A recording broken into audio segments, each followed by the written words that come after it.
बच्चों, आज हम अपनी किताब का यह पाठ पढ़ेंगे जिसका नाम है श्री रामचंद्र।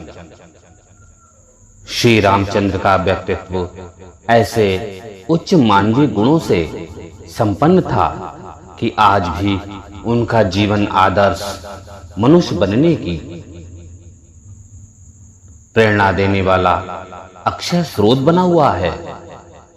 श्री रामचंद्र के जीवन की मुख्य घटनाओं तथा प्रसंगों से उनके चरित्र की श्रेष्ठता का पता चलता है। अयोध्या के महाराज दशरथ के वे सबसे बड़े पुत्र थे। श्री राम के भाई भरत, लक्ष्मण और शत्रुघ्न उनके साथ अत्यधिक प्रेम तथा सम्मानपूर्ण व्यवहार करते थे। भरत की मां कैकेयी तथा लक्ष्मण और शत्रुघ्न की मां सुमित्रा का उन्हें उतना ही स्नेह मिला जितना उन्हें अपनी मां कौशल्या से मिला। पिता, गुरुजन तथा जनता के सभी वर्गों के साथ राम का व्यवहार बहुत ही मृदुल एवं शिष्ट था।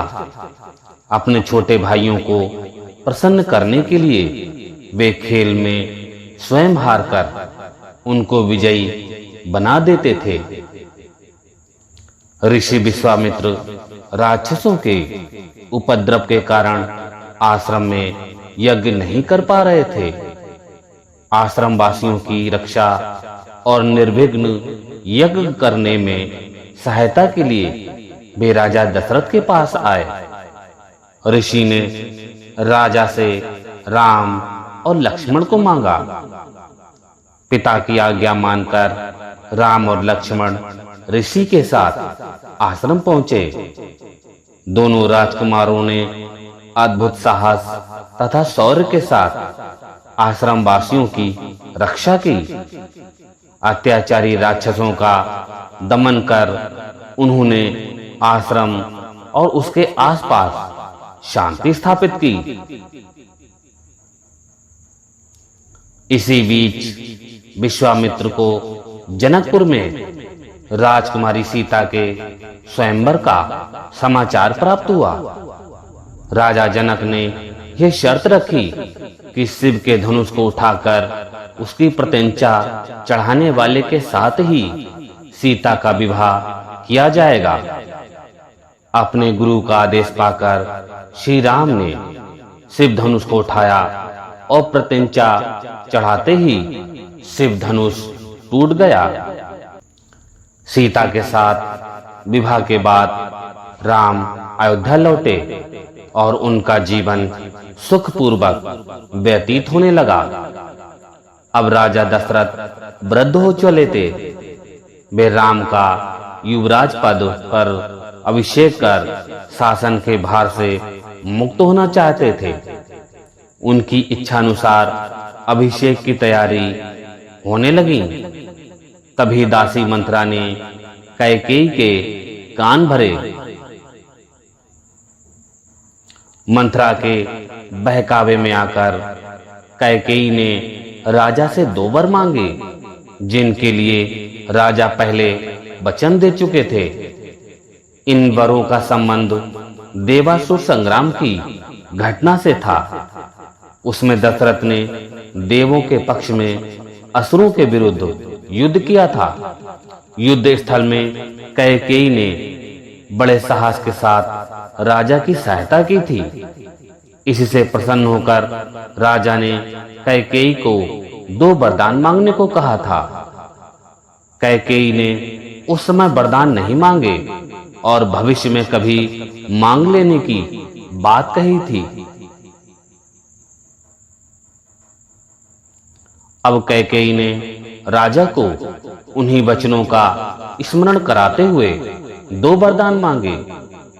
एक वरदान में उसने पुत्र भरत के लिए अयोध्या का राज्य मांगा और दूसरे में राम के लिए 14 वर्ष का वनवास।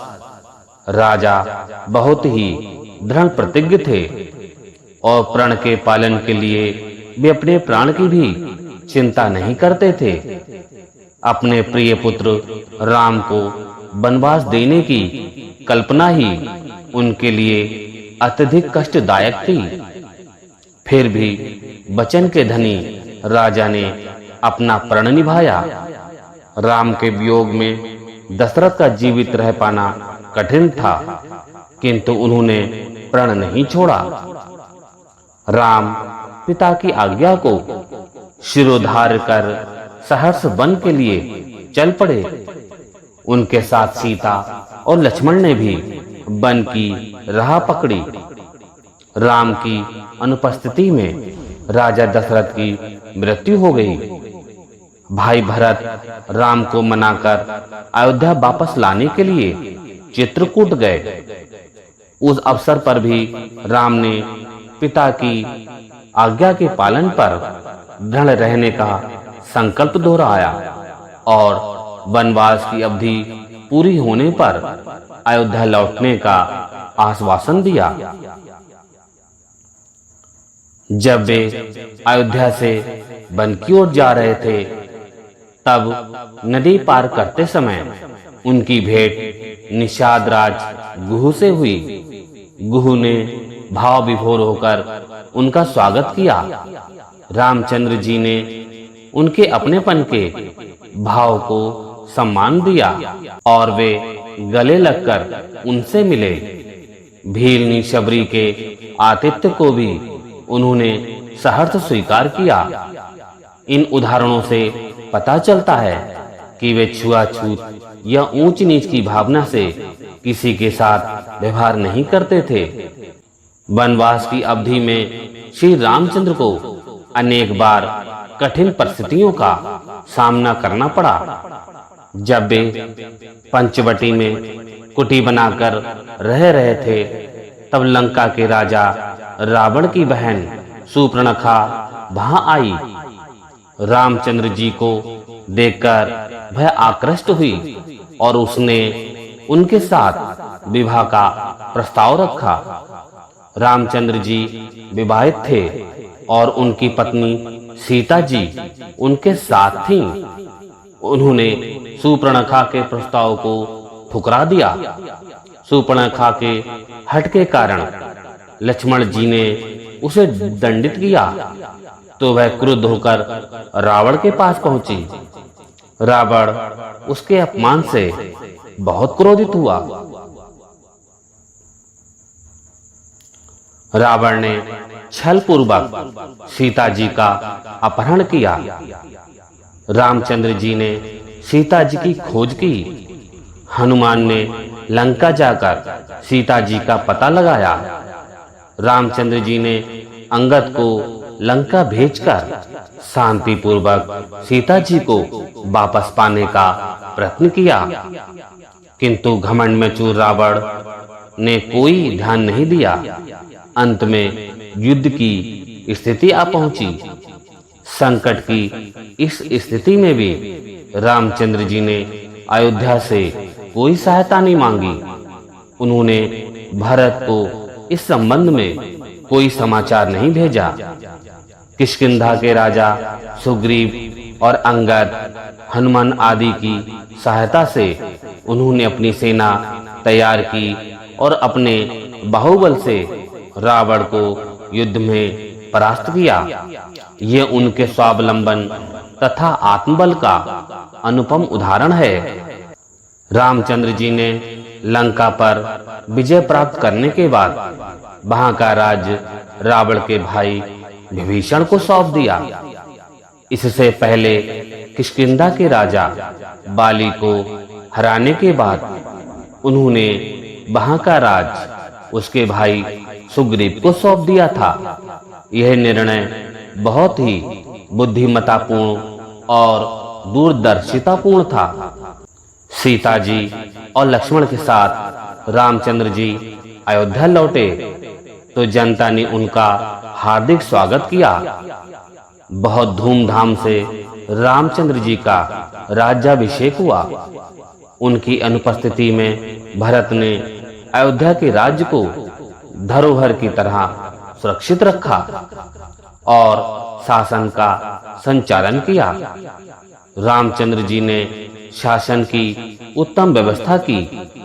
उन्होंने जनता की सुख सुविधाओं का इतना अच्छा प्रबंध किया कि किसी व्यक्ति को कोई कष्ट नहीं था।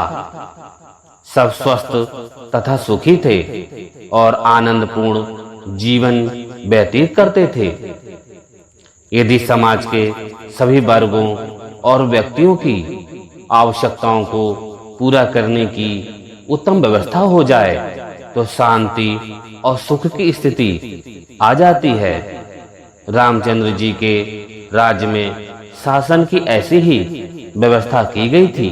उत्तम भोजन, आवास तथा रहन-सहन, शिक्षा, स्वास्थ्य, रक्षा, मनोरंजन आदि की सुविधाएं सबको सुलभ थीं।